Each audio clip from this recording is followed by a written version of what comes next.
Welcome to this week's edition of Coach Prep. Coach Don and I are here in the Cherokee Batting Range podcast studio getting ready to record episode number 171. We're going to talk about never giving up, never quitting when you're facing a tough challenge. Before we get into that discussion, though, let's talk about our sponsors. First, the Anderson Bat Company.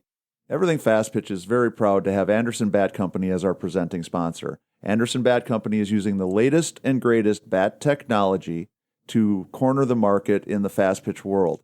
They have the -9 Rocket Tech, the -10 Carbon, and the -11 Carbon Light. Anderson Bat Company is using this technology to put a high-performing bat in the hands of hitters that really know the difference between a good bat and a great bat.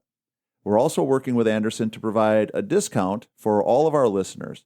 Go to the Anderson Bat Company website and order your bats. Use the EFP20 discount, which is for everything fast pitch, and you'll get a 20% discount.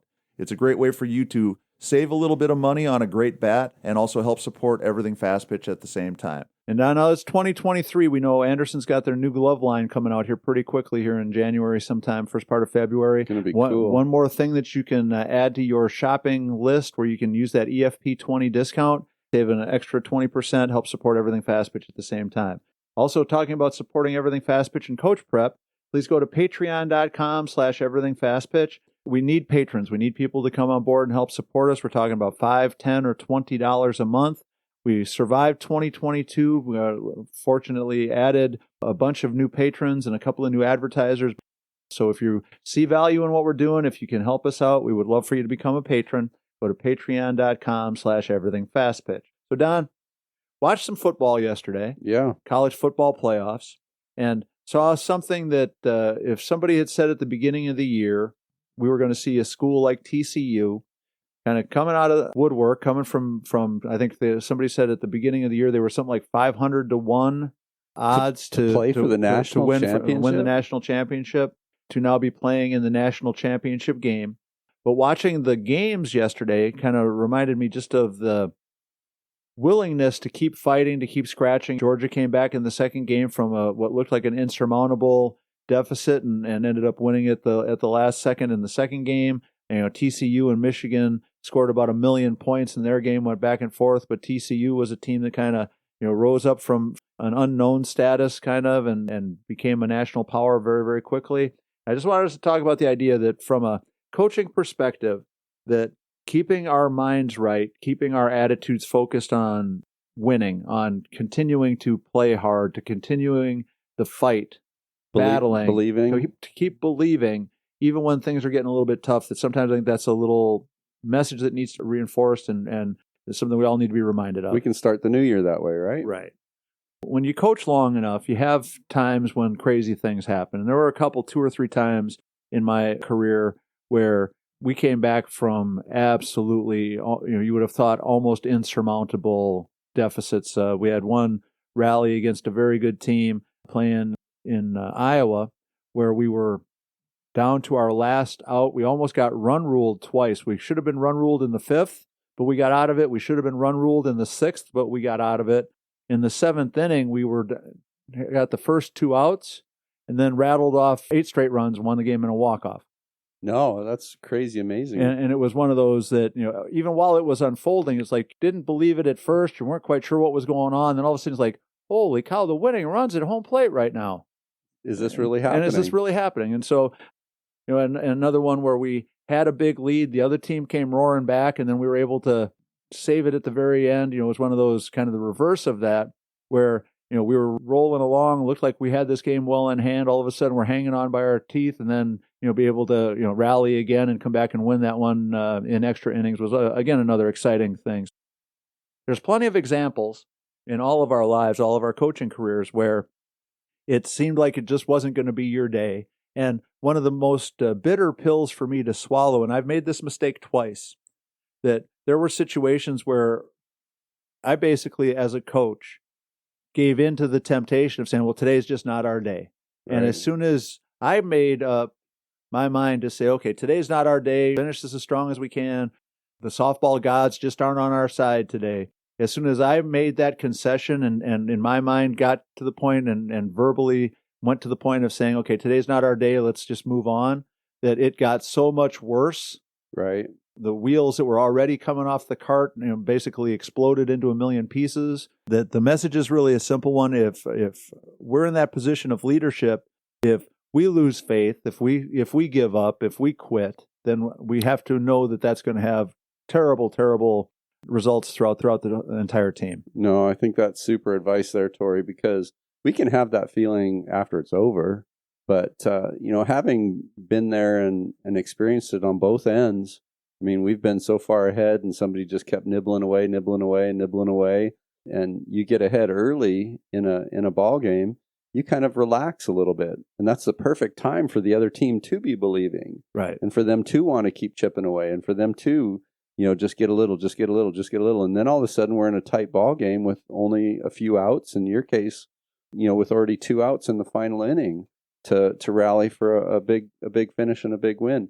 But you kind of almost have to feel it or experience it to get it. So hopefully everybody that's listening can start believing in those instances, like you said, when the wheels feel like they've fallen off as coaches. If we can, hang on and get them through that moment or get them through that game, we can say at the end that it wasn't our day, right? Right. Well, and hindsight, it's always 20/20. And one of the things that people that have listened to this podcast a lot know that this is like my chance to come to grips with all the things I wish I had done better, wish I had done differently, mistakes I made as a coach that I wish I could undo and rewrite the path.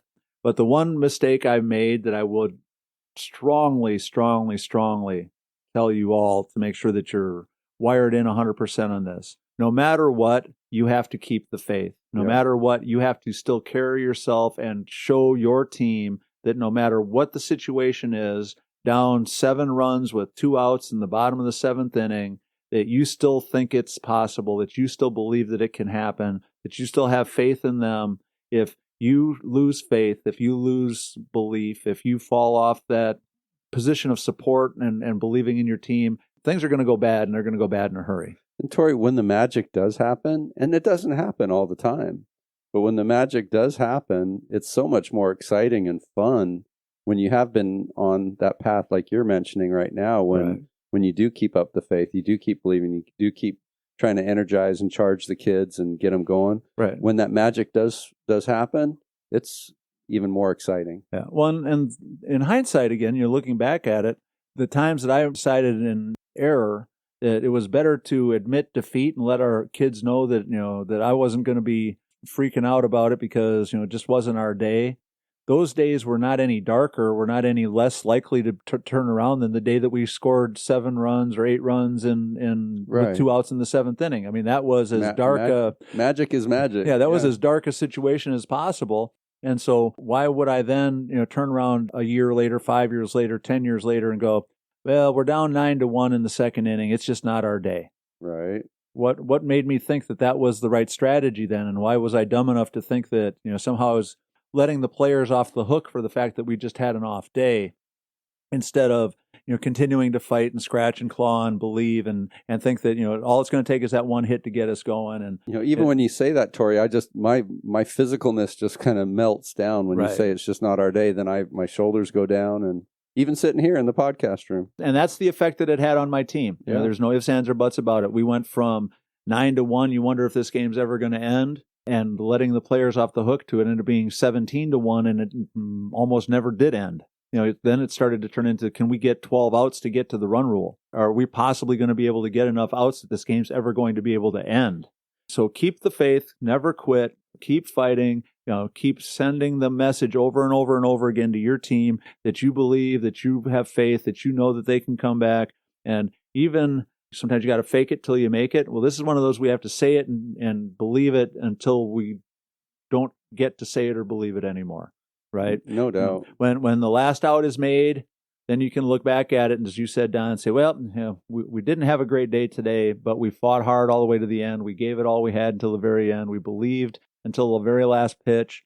And if we keep that attitude, I think a whole lot more good stuff's going to happen. I remember, Tori, seeing I don't know, it was a little poster or a plaque or something of a little boy playing baseball out in the outfield. And the score was like 20-0 or something. But he was sitting there ready, and it had a title of Eternal Optimist. The statement was, we just haven't hit yet. Right.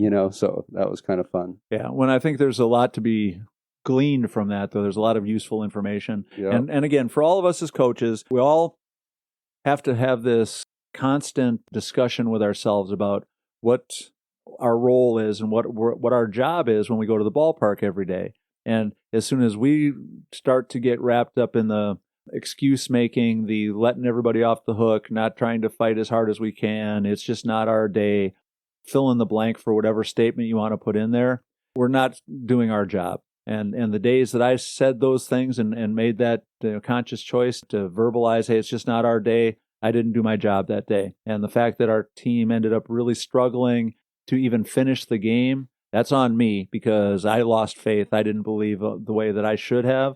And as soon as I lost it, we all have the those players moments, lost it. though. So, yep. The old inexpensive experience, coaches, don't make the same mistakes I've made. Be smarter than I was. Even though it looks really dark and gloomy and unlikely that today's going to be our day, let's keep the faith. Let's keep sending that message of positivity, of enthusiasm, of excitement. And I think one of the things that we have to always come back to is we talk all the time about I have to or I get to. And even though we're not likely to win in some situations, I still get to coach this team. I still get to be at the ballpark. I still get to teach this game to the team and hopefully, learn something from this situation. And, I think that's what I lost track of, and that we want to make sure that our coaches keep their eye on that ball because it's going to pay off really big in the long run. It's going to be a great 2023, Tori. No doubt about it. So that's going to wrap up episode number 173. Please make sure you support Anderson Bat Company and support Everything Fast Pitch and Coach Prep by becoming a patron. Go to patreon.com/everythingfastpitch. If you have questions, comments, ideas, suggestions, make sure you reach out to us at everythingfastpitch@gmail.com or fastpitchprep@gmail.com. Coach Don and I want to make sure that we're talking about stuff that you're interested in, and we've got a lot of fun things I'm sure you're dying for us to jump into here as we get into the 2023 season. So for Coach Don McKinley and our producer Stan Lewis, this is Coach Tori saying thanks for listening. We'll talk to you again next week.